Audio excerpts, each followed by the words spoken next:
So, it is easier for a camel to pass through the eye of the needle than a rich man enter into the kingdom of heaven. Yesterday I talked about that. We talked about a rich man and what that looks like and him overcoming his pride.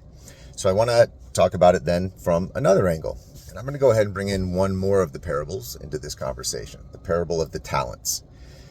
If you don't know, the parable of the talents is a parable that Jesus told where a king or a master sends his servants out into the field with a different measuring of talents. Now, a talent back then meant money, right?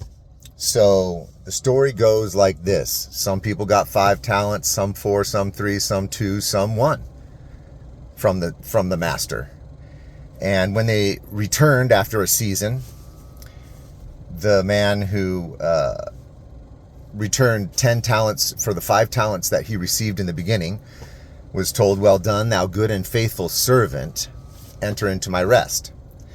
And then the person who was given 4 talents, the same thing, enter into my rest. 3 talents, he doubled them, enter into my rest. 2 talents, he doubled them, enter into my rest. Now the person with 1 talent addressed the king and said, "King, I know that you are a jealous man and you harvest where you have not planted, and so I buried my talent in the soil and waited, and then I brought it to you. I still have my talent." And the king's response is,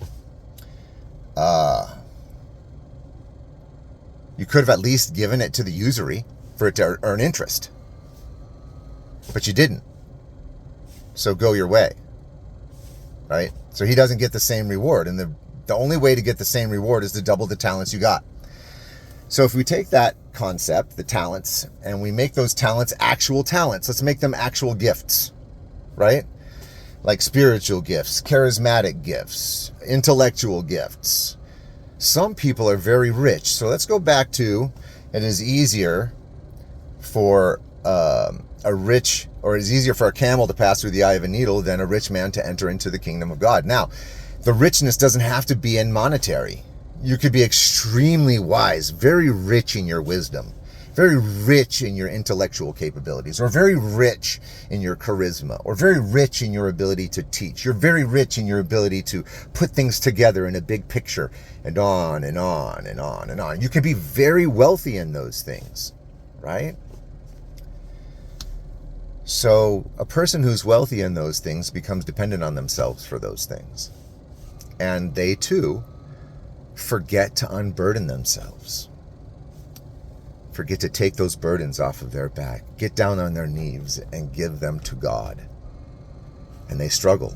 It's easier for someone who has very few talents, who has to struggle in life, who can't seem to get things done, to fall down to their knees. It's the successful person who successfully has conversations with people, who successfully has business dealings with people, who successfully do it without getting down on their knees.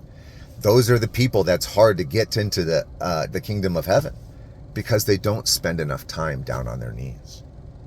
And so I just presented not only an additional way of looking at this parable / story, but an additional way of seeing all the different angles that you can come from to talk about this story. In the rap world, they talk about double entendre, triple entendres, quadruple entendres. Scriptures are the master of it. The master of it. I love it.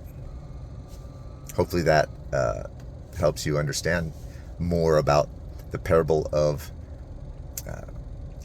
the camel and the threading the eye of the needle.